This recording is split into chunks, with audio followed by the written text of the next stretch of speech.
નમસ્કાર, સ્વાગત છે આપનું ગુજરાત ફર્સ્ટમાં સમાચારોમાં. હું આપની સાથે યશ. મહત્વના સમાચારથી બુલેટિનની શરૂઆત કરીએ. નવસારીના વિજલપુરના અમરદીપ અપાર્ટમેન્ટમાં ભયનો માહોલ. વિજલપુરમાં આવેલું અમરદીપ અપાર્ટમેન્ટ બેસી જતા ચિંતા. 50 વર્ષ જૂની અમરદીપ અપાર્ટમેન્ટ કે જે બેસી ગયું છે, જેને કારણે અહીં રહેતા રહીશોમાં ભયનો માહોલ જોવા મળી રહ્યો છે. 24 ફ્લેટના રહીશો પોતાનો માલ સામાન સુરક્ષિત સ્થળે ખસેડતા પણ તમે દ્રશ્યોમાં જોઈ શકો છો. મહાનગરપાલિકાની ટીમ ઘટના સ્થળે દોડી આવી કામગીરી કરી. કોઈ હોનારત ન બને તે માટે વિસ્તારને કોર્ડન કરવામાં આવ્યો છે. મનપાને અનેક વખત નોટિસ ફટકારી અને સંતોષ માન્યો હોવાનું પણ રહીશો દ્વારા આરોપ લગાવવામાં આવી રહ્યું છે. તપાસમાં પણ અત્યાર સુધી સામે આવ્યું છે. તો આ અમરદીપ અપાર્ટમેન્ટ કે જે બેસી જવાની ઘટના સામે આવી છે, જેને કારણે રહીશો તુરંત જ આ જે ફ્લેટ છે તેને ખાલી રહ્યા છે, પોતાનો માલ સામાન નીચે ઉતારી રહ્યા છે. અન્ય સુરક્ષિત સ્થળે લોકો ખસી જવું વધુ સલામત અને સુરક્ષિત જાણી રહ્યા છે ને જેને કારણે તુરંત જ એક્શનમાં આવ્યા છે. દ્રશ્યોમાં જે રીતે જોઈ શકાય છે, અહીં રહેતા લોકો પોતાનો સામાન અન્યત્ર શિફ્ટ કરી રહ્યા છે. નવસારીના વિજલપુર વિસ્તારમાં આવેલ અમરદીપ સોસાયટીના બ્લોક નંબર 5 અને 6 માં બ્લોક નંબર 6 નું એપાર્ટમેન્ટ પાછળના ભાગથી બેસી જવા પામ્યું છે, જેના કારણે હાલમાં અફરાતફરીનો માહોલ સર્જાયો છે.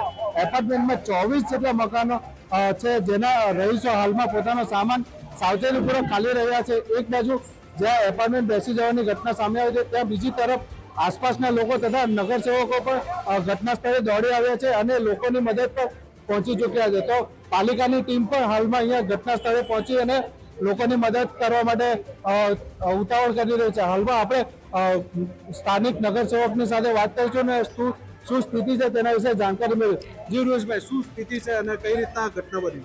અમને કલાક પહેલા કોલ આવ્યો. હું ને નરેશભાઈ અમારા સાથી કોર્પોરેટર સાથે જ હતા અને જાણ થઈ કે અહીંયા દબાય છે પિલ્લરો. એટલે અમે આવીને તાત્કાલિક જોયું અને જોયા પછી લાગ્યું કે એના ખરેખર દબાય છે ને પોપડા પડવા લાગ્યા હતા. તિરાડો પણ વધી ગઈ હતી. એટલે અમે તાત્કાલિક મહાનગરપાલિકાની ટીમને બોલાવી લીધી અને પછી બધાને જાણ કરી, બધા 24 ફ્લેટવાળાને કે તમે લોકો હમણાં ખાલી કરી દો, આગળની કાર્યવાહી પછી આપણે. જી બિલકુલ. ને બીજી તરફ આપણને એ પણ જાણવા મળી રહ્યું છે કે આ જ એપાર્ટમેન્ટને જર્જરિત ઇમારત તરીકેનું પાલિકા દ્વારા નોટિસ પણ આપવામાં આવી હતી. જોકે જેમ દર વખતે પાલિકા જર્જરિત ઇમારતોને નોટિસ આપે છે, પણ નોટિસ આપીને સંતોષ માને છે અને આગળની કોઈ કાર્યવાહી કરતું નથી.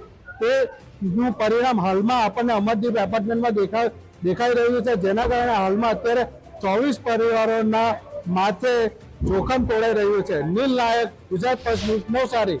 વિસ્તારમાં તાત્કાલિક કંઈક થોડો અડચણ આવી અને ખબર પડી એટલે તાત્કાલિક અમારા કોર્પોરેટરશ્રીઓ, બધા ચેરમેનશ્રીઓ અને અમે જગ્યા પર આવી ગયા છે.